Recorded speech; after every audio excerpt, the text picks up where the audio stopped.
بسم الله الرحمن الرحيم. حبايبنا طلبة الثانوية العامة، كل سنة وانتم بخير. خلاص هانت باقي أيام ونخلص امتحانات الثانوية العامة وهتخلص السنة دي على خير إن شاء الله. اللي حصل في المواد التانية ما يأثرش عليك في الفيزياء، اللي جاي أحلى إن شاء الله. امتحان الفيزياء هيبقى جميل بإذن الله، هيبقى زي الفل. انت بس اعمل اللي عليك والباقي على ربنا سبحانه وتعالى. الاول هنعمل ايه في الفيزياء؟ الفيزياء انا عايزك بس تركز فقط، اعمل عليك وذاكر وركز في الامتحان. الامتحان سهل بس للي مركز، الامتحان صعب للي ما بيركزش، للي ما حلش كتير، عشان ما حدش يتخض ويقول لك اصل الفيزياء بعبع الثانويه العامه والفيزياء والفيزياء والفيزياء. لا، الفيزياء محتاجه كلمه واحده بس، هي التركيز. ركز وخليك دايما بمبدأ أنا قوي، مبدأ أنا هعمل اللي عليا والباقي على ربنا. وصدقوني هتعدي الفيزياء وهتبقى أحلى مادة بالنسبة ليك، وهتخلص امتحانات على خير والدنيا هتبقى زي الفل. طيب ايه اللي احنا عايزين هنعمله النهارده هراجع معاك بعض الأسئلة اللي زيها موجود في الامتحان بإذن الله إن شاء الله. أسئلة مهمة ناس ما بتاخدش بالها منها، اللي يهمني ان انا اركز على التريكات السهله، السهل الممتنع، ما ركزش على الحاجات الصعبه قوي اللي معلش ما تجيش في الامتحان. اركز على السهل، والامتحان زي ما انا قلنا الامتحان هو السهل الممتنع اللي هو بيبين الخبره، لازم يبقى عندك خبره حل اولا، وبعد كده اتوكل على الله واشتغل، روح الامتحان والدنيا هتبقى زي الفل باذن الله. طيب ايه الاسئله اللي انت جايبها يا مستر؟ جايب لك بعض الاسئله على المنهج بالكامل، ان شاء الله هتعجبكم وان شاء الله هتفيدكم وانتوا في الامتحان باذن الله. يلا جهز نفسك كده ويلا بينا. معاكم احمد الحفناوي مدرس ماده الفيزياء في موقع القاهره 24. يلا بقى نبدا اول سؤال معانا النهارده. السؤال الاول ده سؤال جميل جدا، ناس كتير جدا عارفه حله وهو سهل، بس في ناس بتقع فيه. اللي هو ايه؟ يلا بقى. بيقول لك مصباح كهربي يمر به تيار 5 امبير. حلو قوي. فاذا اصبح شده التيار 2.5، يعني التيار قل، فطالب يقول لي ما دام التيار قل اذا الاي والار علاقه عكسيه. اهو بقى ده هيقع في امتحان الثانويه العامه. ليه بقى؟ خلي بالك، مش كل اللي بيغيروا الار. يعني ايه؟ الار بتتوقف على 4 حاجات: طول، مساحه، نوع، درجه الحراره. انا قلت فيهم تيار؟ لا. يبقى تخلي بالك قوي، مش دايما استخدم قانون اوم في العوامل كل قانون ليه عامل لوحده. يعني مثلا اول قانون اللي هو الار رو اف ال على الايه، اللي هو رول يا بيه، رو اف ال على الايه. طيب لو عايزين نجيب معامل الحث المتبادل، تخلي بالك قوي من الكلام ده، ما تقولش الاي ام اف بتساوي الام دلتا اي على دلتا تي، لا، هتستخدم الام بتساوي ميو ان تربيع ايه على ال، اللي هو من اختصارها في كلمه مناء. حلو. يعني اللي يأثر في معامل الحث المتبادل، معامل الحث الذاتي اللي هو المعامل النفاذيه، عدد اللفات، صح، مساحه المقطع، طول الملف، ده اللي بيغير. غير كده ما يتأثرش. فخلي بالك من المعلومه دي. طب الار 4 حاجات فقط، وهزود عليهم 5 اللي هم يعني الاثنين في الاخرانيين دول كانهم واحد. ازاي بقى؟ اللي هم الطول، نوع الماده، درجه الحراره. طب الاثنين اللي هنعتبرهم واحد اللي هم ايه؟ المساحه ونصف القطر، لانه الاثنين واحد. يعني انت لو زودت مساحه فالمقاومه تقل، زودت نص القطر مثلا للضعف، المقاومه تقل للاربع ايه؟ للربع. فهمت الفكره؟ فخلي بالك من المعلومه دي عشان طلبه الثانويه العامه بتقع فيها، وان شاء الله انتوا ابطال فمش حدش هيقع باذن الله. تعال بقى نخش على السؤال الثاني بقى. عندما يمر تيار كهربي شدته ار في موصل طوله ال، مساحه مقطعه 3 ايه، يعني طوله ال، مساحه مقطعه 3. حلو. يبقى الار بتساوي 1 على 3 ال على 3 ايه. انت متخيل معايا؟ يبقى تكتب القانون بتاعك الار بتساوي رو اف ال على ايه. طب يا مستر انت ما اتكلمتش على رو ايه ليه؟ ما دام ما ذكرهاش كانها بواحد. اتفقنا؟ يبقى انت عندك الار بقت تلت اللي هي ال على 3 ايه، وعند استخدام نفس البطاريه مع تغيير الموصل المستخدم من نفس الماده وجدنا ان التيار المار اصبح 3 اي. حلو.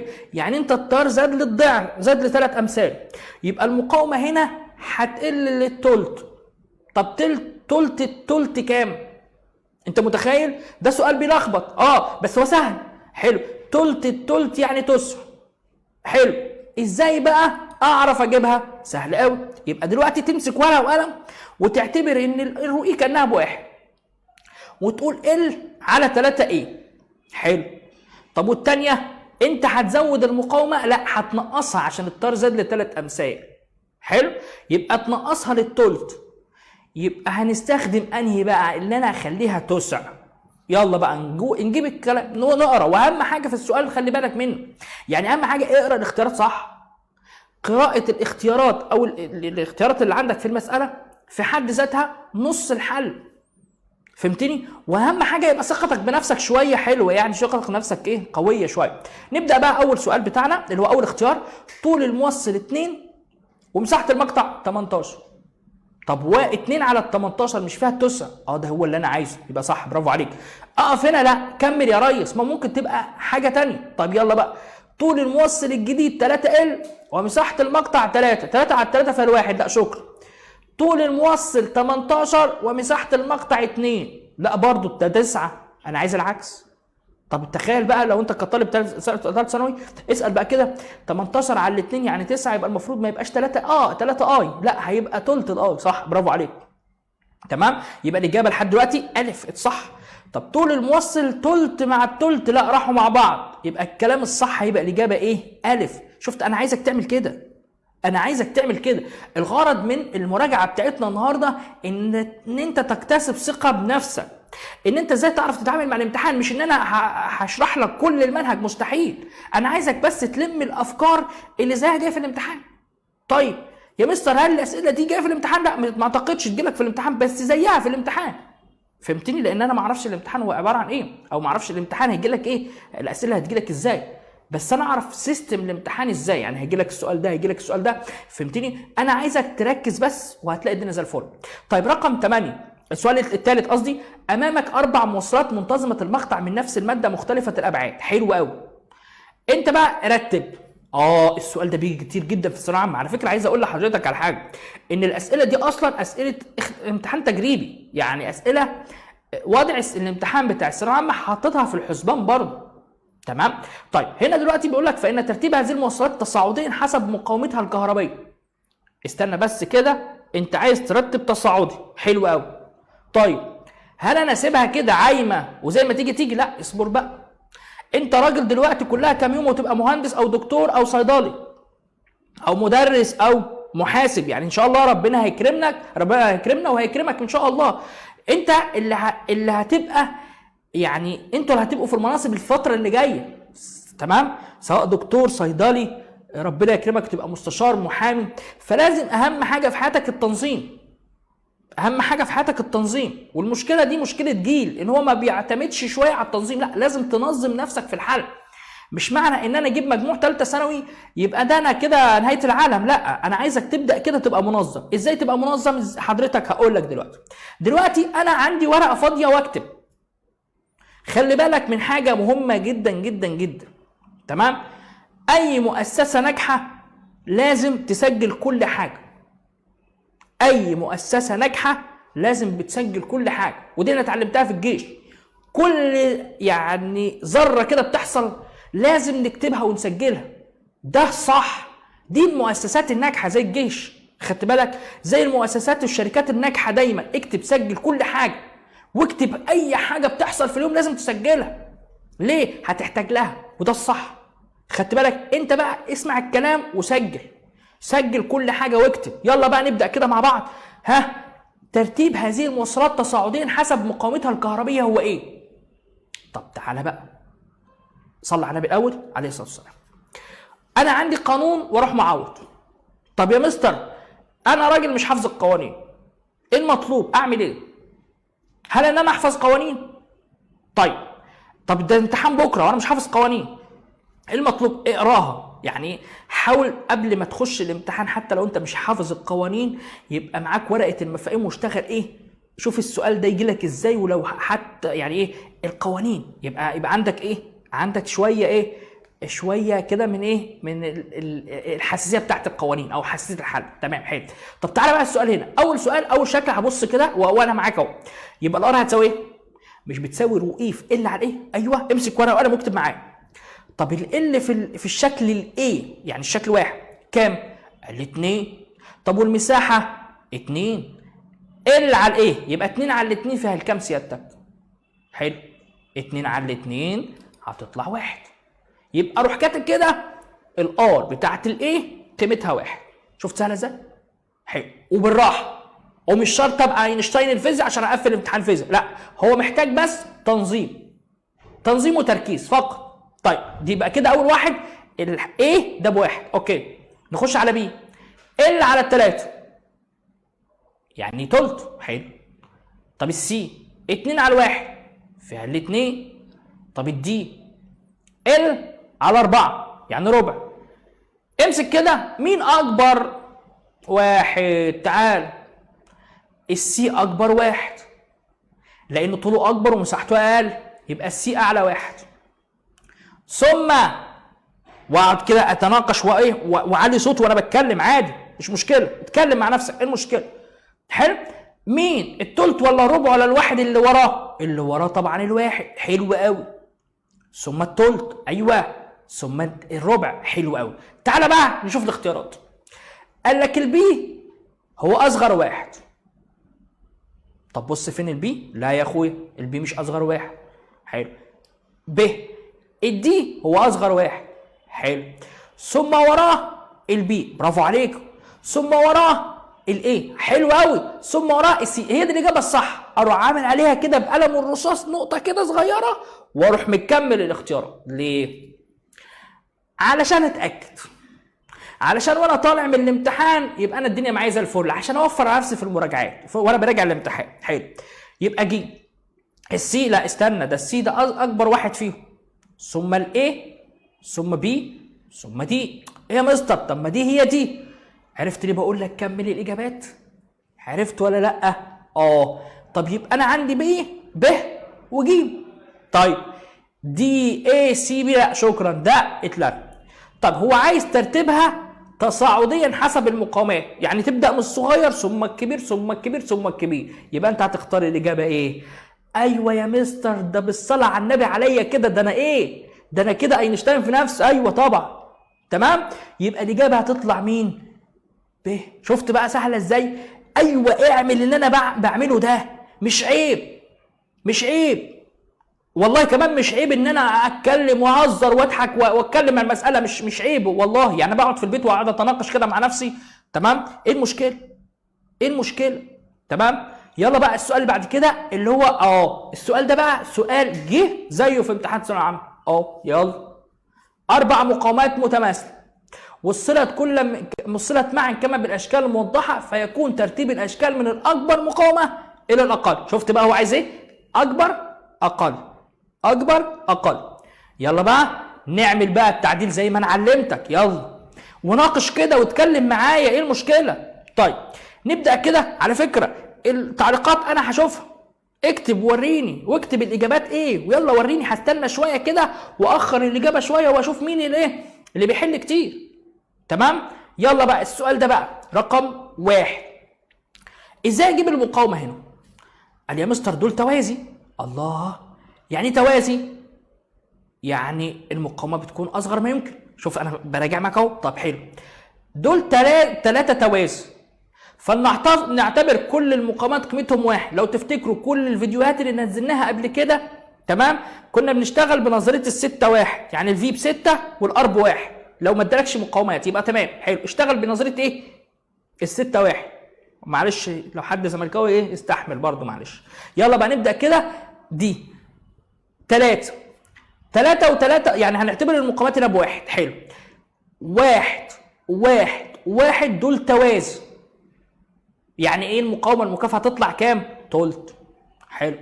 تلت و1 يبقى 1 وتلت، يعني 1.33333. يبقى المقاومه رقم 1. ايوه اكتب كده 1.33333. يا سلام على حضرتك. طيب نخش بقى على السؤال رقم 2.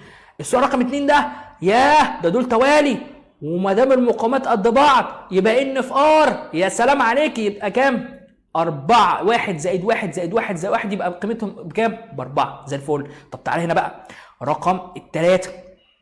ها دول 2. يا سلام عليك، 2 مع الواحد خدهم توازي، يعني 2 في 1 على 2 زائد 1 بقت 2 على 3 اللي هي 66%. زود كمان عليها الواحد اللي هنا ده، يعني 1.666. تمام. نيجي هنا بقى، دول 3 مع الواحد دول توازي، يبقى 3 في 1 على 3 زائد 1. طب ما سهله اهي يا مستر.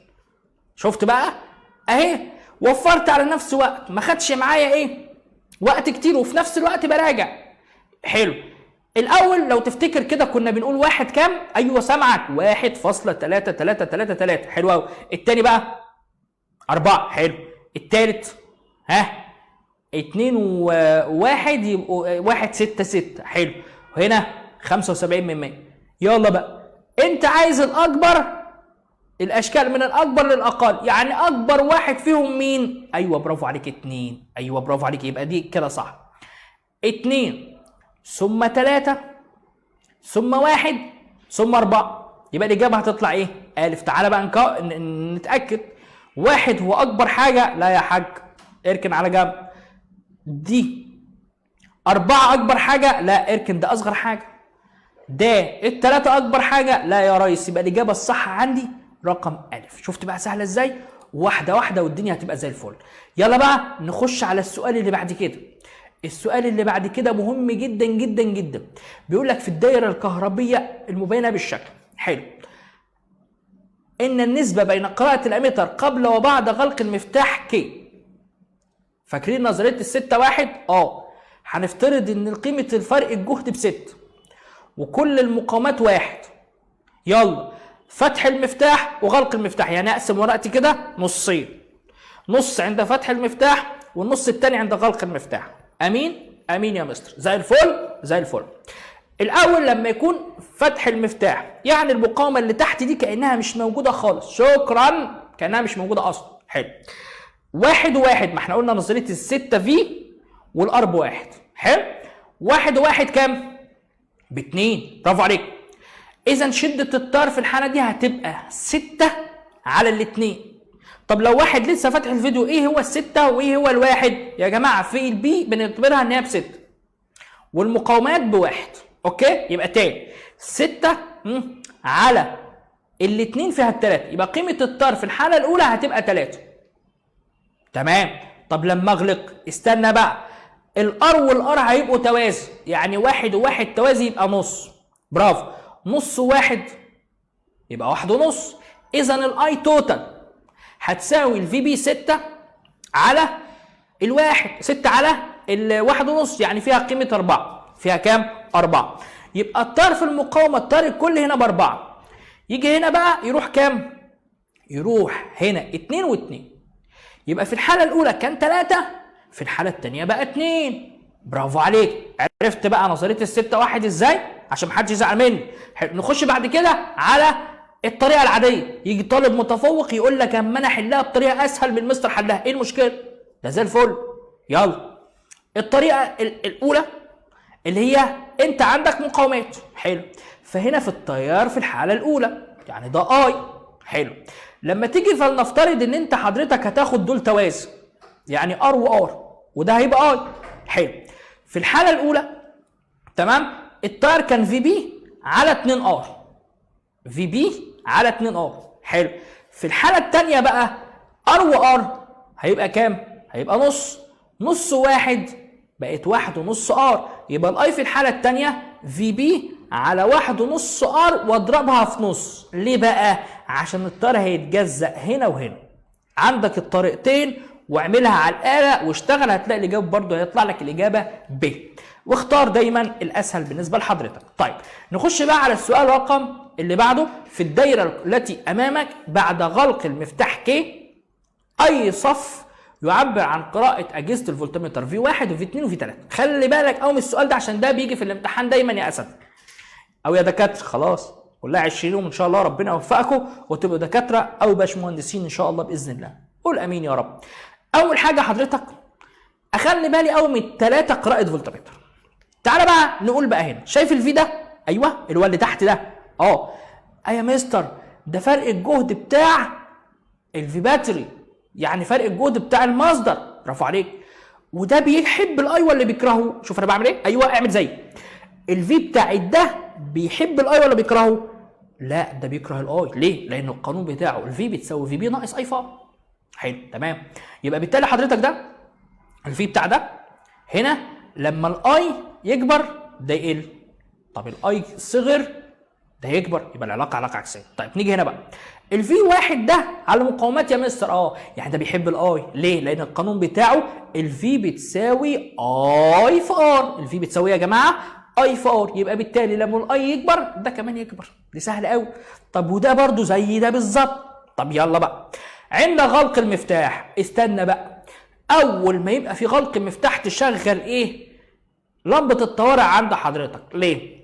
خلي بالك المفتاح ده ليه اكتر من كذا حاجه، يعني لو قريب من المصدر ولو قريب من المقاومه، لا ده دنيا تانية سيادتك يعني. طب نعمل ايه هنا حضرتك؟ نيجي هنا بقى اول حاجه لما تغلق المفتاح بقى سلك فاضي. حلو، يعني المقاومات دول كلهم مش موجودين، يعني فرق الجهد هنا بصفر. شفت بقى سهله ازاي؟ نيجي هنا بقى الاتنين ار حضرتك ماله يا مستر؟ ده انت قللت مقاومه، فايه الطبيعي ايه اللي هيحصل؟ ان التيار هيرفع. حلو، يبقى ده هيزيد. برافو عليك. طب نيجي ده، يجي طالب يقول لي يا مستر طب ما الار هنا بزيرو، يعني فرق الجهد بيساوي فرق الجهد بتاع المصدر. لا استنى بقى كمل كده. ايوه في مقاومه هنا. ما دام في مقاومه هنا يبقى هتطبق القانون اللي هو في بتساوي في بي ناقص اي في ار، يعني ده هيقل نظرا لزياده مين؟ التيار. حلو، تعالى بقى يبقى الاول ده صفر، ده زاد وده قل. يلا الفي 1 تصبح صفر. حلو قوي. الفي 2 تزداد زي الفل. الفي 3 تقل. حلو، انا شايف الاجابه الصح الف. طيب نكمل. تزداد لا شكرا، تصبح صفر. صح، بس هو قال لك ان الفي 2 بتقل والفي 3 بتزيد. لا ده كلام غلط، والاجابه الاصح كده واتاكدت بنسبه 100% ان الاجابه الصح هتبقى ايه؟ خش بقى على السؤال بعد كده كيرشوف. وسؤال كيرشوف يا جماعه في مسالتين. كيرشوف فيه سؤالين، واحد والاثنين اختر تقريبا. حلو، واحد على قانون اوم اللي هو قانون كيرشوف الاول ده، والثاني قانون كيرشوف الثاني.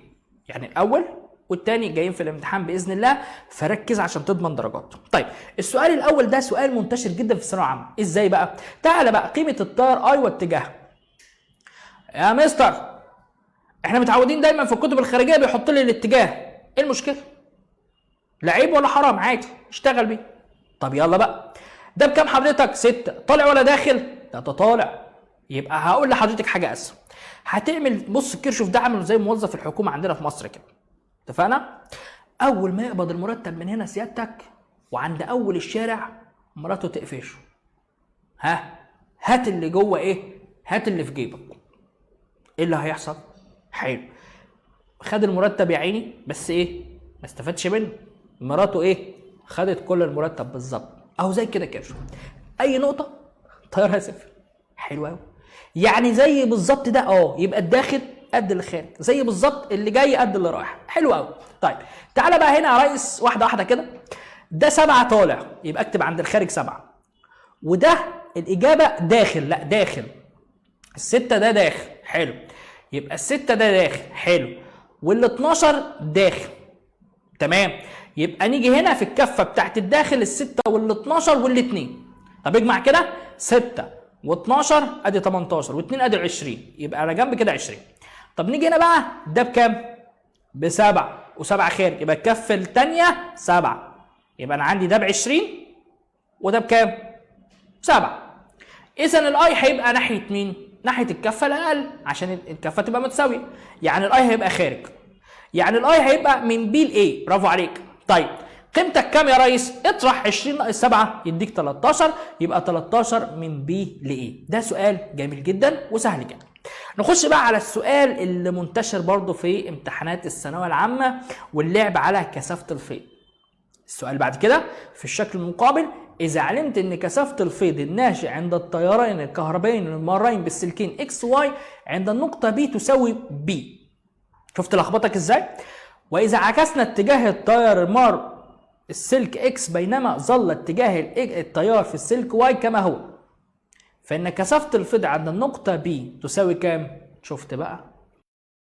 ومصر كلها تاهت. هو بقى بيلعب على النقطه دي، اللي هو ايه؟ اللي هو يتوهك وفي الاخر ايه؟ يضرب. تمام؟ احنا بقى لا، احنا جاهزين يا ريس، احنا ما بنخافش. ابدا كده اقرا السؤال بس بالراحه واكتب ملاحظاتك. طيب في الشكل المقابل اذا علمت ان كثافه الفيض الناشئه عن التيارين الكهربائيين اكس وواي حلو هي بي. طيب نبدا كده مع بعض. كثافه الفيض بتتوقف على حاجتين، ايه هما؟ ايوه سامعك، اللي هو الاي والدي بس، لانه ده سلك. حلو. طب يلا بقى عند النقطه بي الاول 2 على 1 والثانيه كام؟ 1 على الاثنين. يعني كاني بقول على طول 2 على 1 زائد. طب ليه قلت زائد؟ عشان التيارين عكس بعض سيادتك. الله ينور عليك. حلو. شفت تاني معايا؟ البي بتتوقف على الاي والدي، دول المعاملين اللي هيأثروا في البي، ودي حاجه كويسه والدنيا زي الفل بقى. طيب يبقى نقول كده 2 على 1 زائد 1 على الاثنين. يجي طالب يقول لي ليه زائد؟ عشان اتجاهين عكس بعض. برافو عليك. 2 على 1 ب2 زائد 1 على الاثنين وهو نص، 2 ونص. يبقى كده البي توتال قيمتها ب2 ونص في الحاله الاولى. طب اذا عكسنا اتجاه احد التيارين يعني في نفس الاتجاه، يعني بدل ما هيبقى جمع هيبقى طرح. الله ينور على حضرتك. يعني 2 على 1 ناقص 1 على الاثنين بقت 1 ونص. شفت بقى سهله ازاي؟ يبقى في الحاله الاولى كان 2 ونص، الحاله الثانيه كان كام؟ 1 ونص.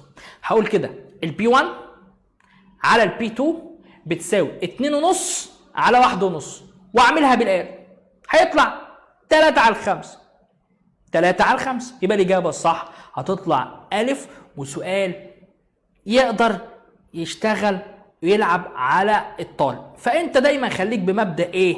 لا انا جامد، انا اعرف العب القرود على الشجر، هو ده الصح، خلي بالك. تمام؟ يبقى ده الاجابه الصح بتاعتك. طيب نخش على السؤال اللي بعد كده يا شباب. في الشكل المقابل وضع ملف دائري يمر به تيار كهربي موازي لمجال مغناطيسي منتظم كثافته ب، فكانت محصله كثافه الفيض جذر 5. استنى بس كده على جنب كده عشان عايز اقول لك كلمتين كده ايه سر. طول ما حط جذر يبقى اعرف ان دول كانوا متعامدين، يعني الزاويه بينهم 90.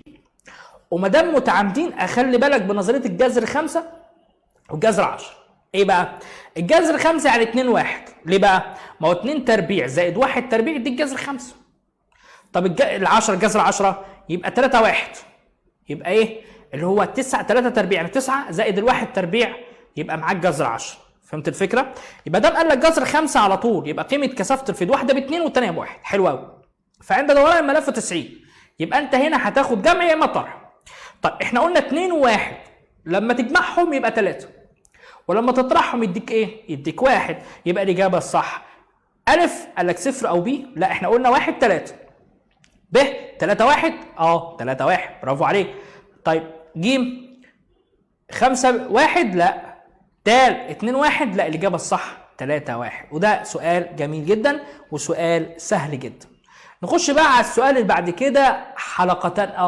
حلقتان خلي بالك ده سؤال موجود في الامتحان. حلقه وسلك. تخلي بالك قوي لما يقول لك نقطه التعادل يبقى البي سلك بتساوي بي دائري، واشتغل على كده وخلي بالك من القواعد. عشان كده انا جايب السؤال ده. السؤال ده بيقول لك ايه؟ حلقتان معدنتان متحدات المركز وفي نفس مستوى واحد يمر بكل منهما كما بالشكل اتجاه الفيض المغناطيسي عند مركز المشترك ام يكون ايه؟ طيب احنا دلوقتي في قاعده اسمها قاعده فليمنج لليد ايه؟ اليد اليمنى، صح؟ فليمنج اليد اليمنى. وفي عندك قاعده اسمها قاعده البريمه اليمنى، وفي قاعده اسمها قاعده امبير لليد اليمنى، وفي قاعده اسمها قاعده لينز، وفي قاعده فليمنج لليد اليسرى، وفي قاعده كمان. لا تمام، دول اللي عندي ودول اشتغل عليهم. وفليمنج امبير لليد للملف اللي هو ملف ايه لولبي. دول السته المهمين جدا تخلي بالك منهم، ودول جايين في الامتحان. الله اعلم بقى انهي واحده بس ايه جايين في الامتحان. تمام؟ حلو. السؤال ده بقى انا بقى هركز معاك في قاعده البريمه اليمنى. تمام؟ البريمه اليمنى حضرتك بيبقى ماشي كده. برافو عليك. ده ماشي مع العقارب ولا ضد العقارب؟ ماشي مع العقارب ولا ضد العقارب؟ تعالى بقى نعرفها ازاي. بص بقى، لو ماشي مع العقارب ودي سبحان الله يعني الاعجاز العلمي سبحان الله، يعني ربنا سبحانه وتعالى احنا كل ما بنكتشف علم نلاقيه سبحان الله في علم ربنا او في القرآن الكريم سبحان الله او في الشعائر الاسلاميه سبحان الله. تعالى بقى نبدا كده مع بعض. انت دلوقتي لو خدت بالك من حاجه لاحظتوا انه دايما الطواف بتخلي الكعب على ايدك اليسار وتطوف في عكس عقارب الساعه. ليه؟ لان انت بتطلع لفوق. سبحان الله، يعني سبحان الله. اهي دي خلي بالك، اول ما تلاقي نفسك كده افتكر ايه؟ الكعبه. ربنا يكرمكم كده يا رب، وارزقنا يا رب الحج والعمره، اللهم امين يا رب. تمام. نبدا بقى هنا بقى.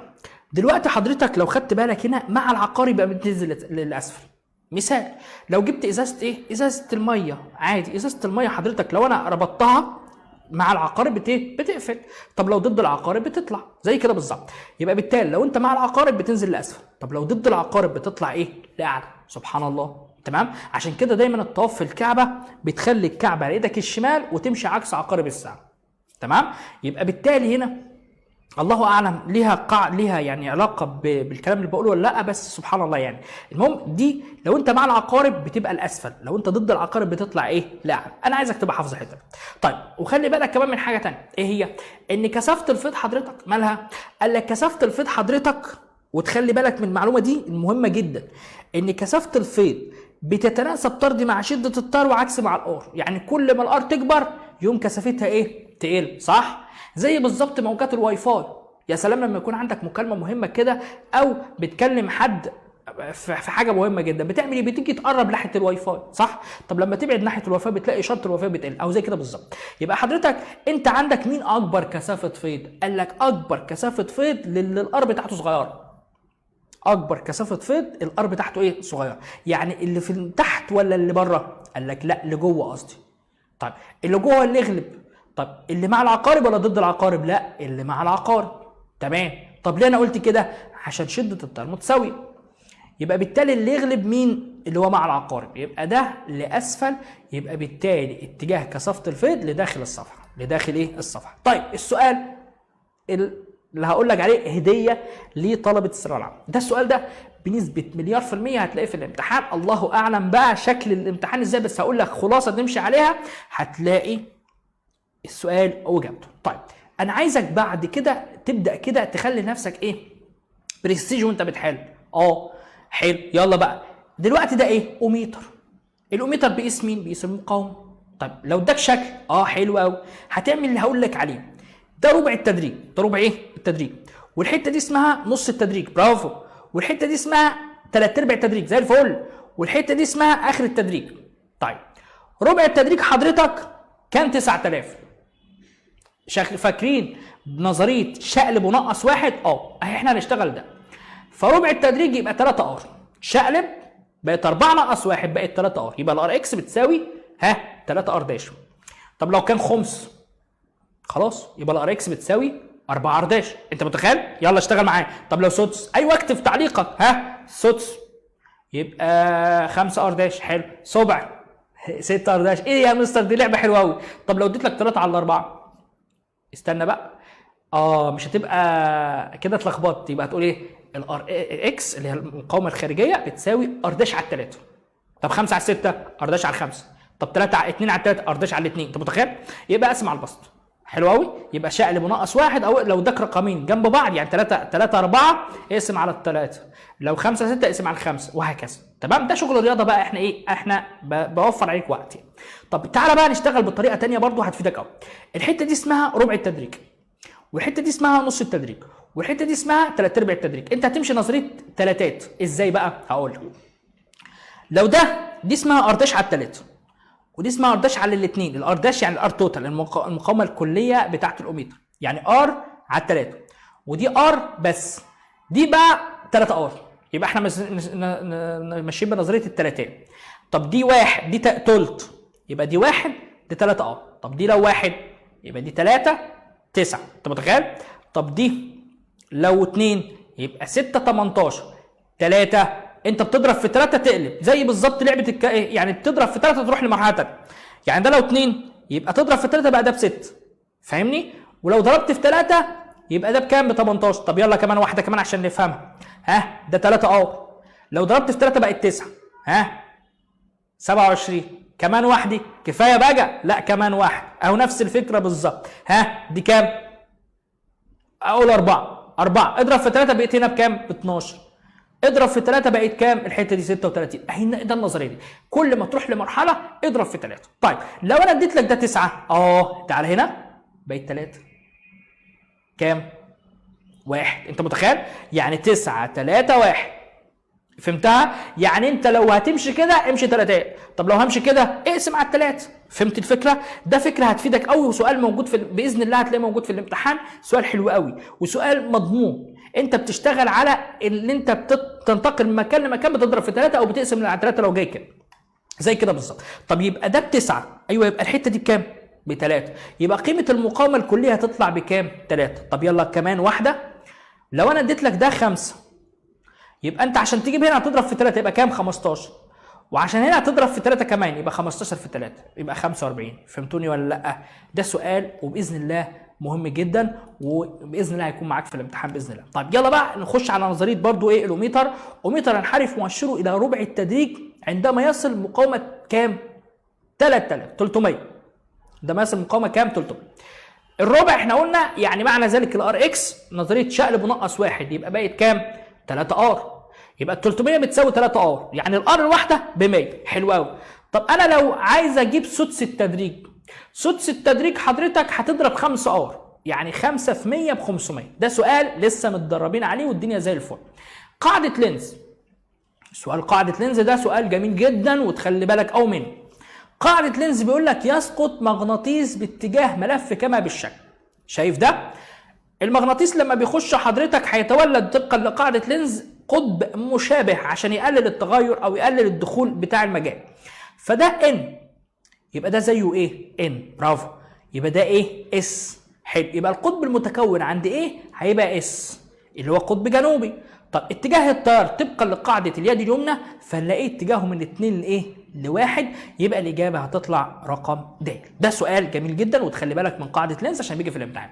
السؤال اللي جاي ده حكايه، سؤال رابط كل الفصول، وطبعا ده سؤال تافه جدا بس الناس ما بتخليش بالها منه. اللي هو ايه؟ الشكل البياني الذي يمثل التيار المتولد من دينامو يتركب من عده ملفات بينهما زوايا صغيره. طب شايف حضرتك ده ايه؟ ده الخط اللي انت شايفه ده معناها ان انت حطيت مقاوم تيار. البتاع ده اللي هو تحت اللي عامل زي منحنى الجيب ده، تمام؟ اللي منحنى الجيب ده انت بتحط حلقات انزلاق، يعني الدينامو العادي. وانا زمان صغير انا فاكر كان معايا عجله وفيها دينامو، فكنت كل ما اجري يعني ابدل اكتر العجله الدينامو ينور كده، كان حاجه كده اختراع، الكلام ده في التسعينات بقى. فلما كنت بجري قوي الدينامو ينور وينطفي. عشان كده ده الدينامو البدائي. تمام؟ يبقى ده الاول اللي هو ما بينزلش لتحت ده مقاوم تيار. طيب الدينامو العادي اللي هو القديم بتاع زمان ده بتلاقي التيار بيعمل كده، عشان كده لو متوصل بلمبه تلاقي اللمبه بتنور وتطفي تنور وتطفي كده. طب ده ما دام بياخد ناحيه وينسى الثانيه، ياخد ناحيه وينسى الثانيه، يعني ده مقاوم تيار اللي هو الديود. يعني بنستخدم الديود اللي هو الوصله الثنائيه في تقويم التيار المتردد. بنستخدم الديود اللي هو الوصله الثنائيه في تقويم التيار المتردد. يبقى ده معناها ان هو توصل بديود اللي هو الوصله الثنائيه. انما ده اخيرا ده اسمها عده ملفات الزوايا بينهم صغيره. وتركز في الكلام اللي هقوله ده. لو انت استخدمت عده ملفات الزوايا بينهم صغيره في الدينامو، انت كده بتحصل على تيار ماله ثابت، تيار زي شاحن التليفون المحمول، تيار مستمر عادي خالص. طب لو انا استخدمت ده في المحرك انا بزود من كفاءته، عشان كده جت في امتحان قبل كده. طيب السؤال اللي بعد كده بنتكلم على المحول. بص يا جماعه، المحول والدينامو موجودين في الامتحان واسئلتهم سهله وتعويض مباشر ان شاء الله، وربنا هيكرمكم وهتبقى الدنيا سهله شويه. المحول زي ما انتم عارفين ان هو بيستخدم في التيار او تقويم التيار المتردد. ما ينفعش التيار المستمر، عشان التيار المستمر جهده ثابت الاتجاه والشده. طب يلا بقى نبدا كده مع بعض. اول حاجه في الشكل اللي قدامك ده هتلغي الشكل ب ود، واكتب تعليقك ليه انا لغيت الشكل ب ود هقول لك دلوقتي، بس بعد ما احل السؤال عبال ما تكتبوا التعليقات بتاعتكم. مصباح كهربي يعمل على جهد مقداره 6 فولت، في اي الدوائر التاليه يضيء المصباح. احنا لغينا ب ود عشان دول تيار مستمر حضرتك فبيتلغوا. تمام؟ حلو. طب نيجي هنا بقى 2 عايز ده. طب 12 4 هنكتب كده القانون في بي على في اس بتساوي ان بي على ان اس. فلو عملتها مش هتطلع معاك 2، هتطلع 2 على 3. مش هينفع. مش هتطلع معاك 6 قصدي، هتطلع 2 على 3. يبقى الاجابه دي مش هتنفع. يبقى الاجابه الصح دي تعالى بقى نحسبها. 2 على اكس بتساوي 12 على 4 على 12 وهعملها طرفين وسطين، يعني هتطلع معاك الفي بي هنا ب6. يبقى دي الاجابه الصح رقم ج. ده السؤال جميل جدا.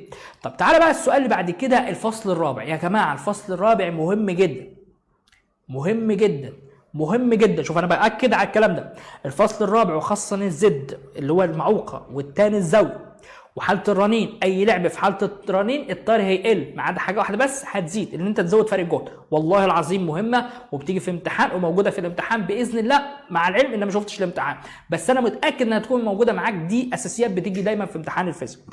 في الدائره الكهربائيه المبينه بالشكل، زاويه الطور بين فرق الجهد الكلي في والتيار اي المره. عايز زاويه الطور. زاويه الطور انت عندك 3 زوايا او 6 زوايا. لو كان ملف حس بس يبقى زاويه الطور 90 واللي يغلب الفي. طب مكثف زاويه الطور 90 واللي يغلب الاي. مقاومه الاثنين حبايب. طب مقاومه ملف حس يبقى زاويه الثاني الزاويه بتساوي اكس ال على الار. مقاومه مكثف تاني الزاويه بتساوي اكس سي على الار، بس تبقى بالسالب عشان دي في الربع الرابع. برافو عليك. طب لو جاب لك الثلاثه مع بعض هتقول تاني الزاويه بتساوي اكس ال ناقص اكس سي على الار. وسامحني في السرعه عشان انا بعيد لك بس بعض الحاجات علشان تبقى انت عارف تحل السؤال ده. تمام؟ نخش بقى في السؤال ده بعد اذن حضرتك. السؤال ده في الدائره الكهربائيه المبينه بالشكل، زاويه الطور هنا هتساوي كام؟ انت مديك كام حاجه؟ مديك اكس سي ومديك اكس ال ومديك ار. حلو. تاني الزاويه هتساوي ايه؟ قال لك اكس ال ناقص اكس سي على الار. حلو. طب الاكس ال بكام حضرتك؟ لو بصيت في الرسمه هتلاقي الاكس ال ب 60 والاكس سي ب 80. يبقى نقول 60 ناقص 80 على ال 20 هي قيمه الار. حلو. يبقى 60 ناقص 80 على 20 هيطلع معاك سالب. طيب 20 على 20 يعني فيها الواحد. مين اللي تم بتاعها قيمتها 1؟ اللي هي الزاويه 45. يبقى الاجابه هتطلع ج سالب 45. طيب السؤال اللي بعد كده، السؤال ده سهل جدا بس في طلبه برضه هتقع فيه. يا جماعه انا بختار الاسئله السهله اللي ممكن توقعك. الاسئله السهله اللي ممكن توقعك. الامتحان بكره التعويض المباشر للقوانين. الامتحان السهل الممتنع اللي يوقع اي طالب ثانويه عامه، اللي يفرق بين الطالب المذاكر والطالب اللي مش مذاكر. فخلي بالك. نخش بقى على السؤال اللي بعد كده. في الدائره موضحه قيمه المقاومه ار تساوي كام؟ طب الاول انت عندك الفي بكام؟ ب 20. ده اسمه فرق الجهد الكلي. حلو. حلو. طيب انت عندك المقاوم اللي قدامك ده الدايره عباره عن ايه؟ قال لك ار واكس سي. حلو. يبقى انت عندك الفي داش اللي هو الفي المحصله بتاعت كلهم، الفي شرطه او المحصله بتاعتك بتساوي جذر في ار تربيع زائد في سي تربيع. فانت عايز الفي ار. سهله. هودي ده الناحيه الثانيه بعكس الشرطه تحت الجذر، يعني هتبقى جذر 20 تربيع ناقص 12 تربيع يديك 16. حلو. يبقى فرق الجهد على المقاومه دي ب 16. التيار هو مدالك ب 2. خلاص يبقى الار هتساوي 16 على الاثنين فيها ال8. يبقى الاجابه هتطلع ج. وده سؤال سهل جدا مفيش اي مشكله. السؤال اللي بعد كده الاميتر الحراري. يا جماعه الاميتر الحراري مهم نظرا لان في بعض الخبايا اللي واضع الامتحان دايما بيحب يخلي باله منها عشان الطالب يقع. فخلي بالك من الحاجات دي. اثناء معايره تدريج الاميتر الحراري كما بالشكل بيقول لك كما كان الشكل التالي يوضح موضع مباشر موضع الاميتر مؤشر الاميتر الحراري. بالاخر يعني ايه الاجابه الصح بتاعت مؤشر الاميتر؟ يا جماعه الاميتر الحراري الباور بتاعته بتساوي اي تربيع في ار. برافو عليك. ما دام اي تربيع في ار يعني الباور لو كان الاي بواحد يبقى الباور بواحد. طب لو الاي ب2 يبقى الباور ب4. انت متخيل؟ طب لو 3 9 4 16 يبقى العلاقه علاقه مع التربيع. عشان كده الواحد يبقى مع الواحد. اوكي. الاثنين بقى يبقى مع الاربعه. يبقى الاجابه الصح هتطلع مين؟ الاجابه ب. ليه؟ 1 1 2 4 3 9 وهكذا. وخلي بالك ان مؤشر الاميتر الحراري بيضيق في الناحيه دي ويوسع في الناحيه الثانيه. فخلي بالك ليه؟ لان الباور بتساوي اي تربيع في ار. وده سؤال جه كتير قوي في امتحانات الثانويه العامه. طيب نخش بقى على الفيزياء الحديثه. بعض الحاجات برضو اللي ممكن توقعك في الفيزياء الحديثه. 1. اختر الاجابه الصحيحه لكل ما يلي. الخطوط السوداء التي تظهر في طيف الشمس. يا جماعه اي خطوط سوداء على خلفيه بيضاء خط اسمه ده امتصاص خطي. امتصاص خطي. زي مثال خطوط فرونهوفر اللي هي اثبتت ان الشمس عباره عن هيليوم وهيدروجين. يبقى الاجابه الصح هتطلع ب امتصاص خطي. امتصاص خطي. طيب الحته اللي جايه بقى سهله، بس طلبه الثانويه العامه برضو بتقع فيها. صدقني لو ما شفتش الفيديو ده هتزعل قوي انت في الامتحان. عشان كده بقول لك ركز في الحاجات اللي انا مركز، انا بلعب دايما خارج الصندوق. يعني ليه؟ الناس كلها بتركز على الاسئله سهله، لا، الامتحان مش سهل ومش كله سهل ولا كله صعب. الامتحان فيه متوسط وفيه حاجات صعبه وفيه حاجات تفرق بين الطالب المتميز من الطالب اللي مش متميز، صح كده ولا لا؟ طيب فخلي بالك من الحاجات اللي انا بقول لك عليها دي علشان في الحسبان مهم. طيب إذا كان عدد مستويات الطاقة الممكنة لحركة الإلكترون في ذرة ما 5 مستويات. 5 مستويات. تعال بقى عشان بتوع اللغة بتوع الكيمياء بيفهموا أكتر مني في الحتة دي. لو أنت عندك مستويين أكيد في نطة واحدة بس، يعني زي بالظبط أنت عندك سلمتين فأنت بتنط مرة واحدة بس. حلو. طب لو عندك 3 سلمات 3 مستويات يبقى في نطتين، 1 2، صح؟ طب لو عندك 4 بص بقى ال4 يديك 6. ليه؟ أول واحد هينط 3 مرات اللي هو الفوق، والتاني هينط مرتين، والتالت هينط مره. اجمع كده هتلاقيهم كام؟ 6. يبقى لو كان 4 6. طب لو 5 10. طب 6 15. خليك حافظ الحته دي مهمه جدا، عشان برضو في طلبه كتير جدا ما بتذاكرهاش اصلا يعني. تمام؟ يلا بقى 5 مستويات يبقى على طول عدد المستويات او عدد اسمه ده الطيف هيبقى 10 خطوط طيف. اكبر طول موجي في مسلسله باشن طبعا ده رقم 3 يحدث عند عودة الإلكترون المسار. أكبر طول موجي، فلنفترض هديك مثال بسيط جدا، والدك حلف عليك وقال لك أنا هحدفك من الدور العاشر مثلا، يعني من الدور العاشر. طيب أنت طبعا عشان خاطر حلفان والدك يتم فأنت تعمل إيه؟ هيحدفك من الدور العاشر تيجي في التاسع، فتلاقي الطاقة قليلة.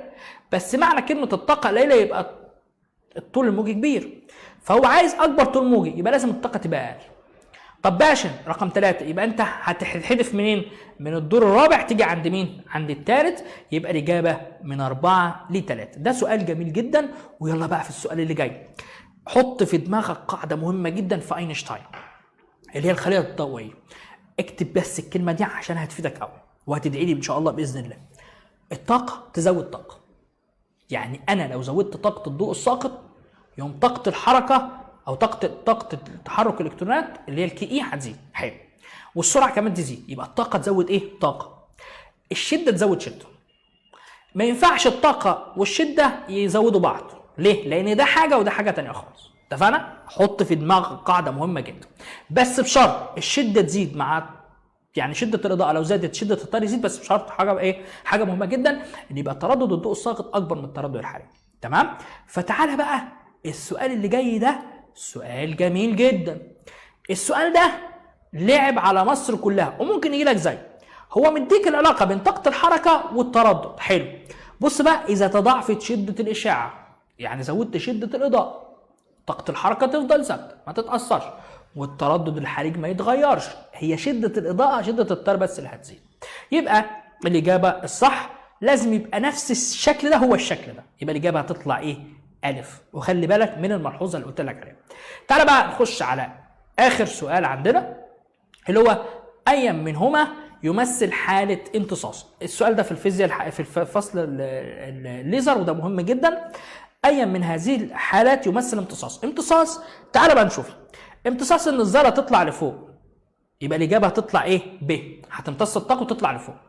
انبعاث تلقائي يطلع لي فوتون واحد بس بشرط انه ينزل مستوى طاقه اعلى مستوى طاقه ايه؟ اقل، يبقى ج. انبعاث مستحث هيطلع لي كام فوتون؟ 2 فوتون، يبقى الف. اي منهما الاساس العلمي للليزر؟ طبعا الف. اي منهما هو الانبعاث السائد في مصباح النيون؟ على طول مصباح النيون طول ما في مصباح يبقى انبعاث ايه؟ تلقائي. ده بالنسبه لمراجعه كده خفيفه قبل الامتحان، والهدف او الغرض منها تخلي بالك ببعض الحاجات اللي ممكن توقعك.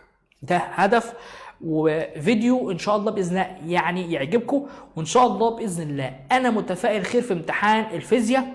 ان شاء الله يبقى سهل وكلكم هتبقوا مبسوطين والدنيا هتبقى زي الفل. اهم حاجه تتكل على الله وتعمل اللي عليك، وصدقني ودي 3 مرة ان الفترة دي او الايام اللي انت فيها دي هتقعد تقول يا ريتها ترجع تاني، لان انت دلوقتي في حالة دايما الحصاد هو افضل حاله لاي حد. انت لما بتحصد اللي انت عملته ده خير وبركه. طيب الناس اللي ذاكرت ربنا يكرمها وان شاء الله ربنا يوفقها، وباذن الله تبقى سنه جميله علينا وعليكم. ما تنسوش تدعوا لنا وان شاء الله ربنا يوفقكم. اخوكم احمد الحفناوي مدرس ماده الفيزياء، والسلام عليكم ورحمه الله وبركاته.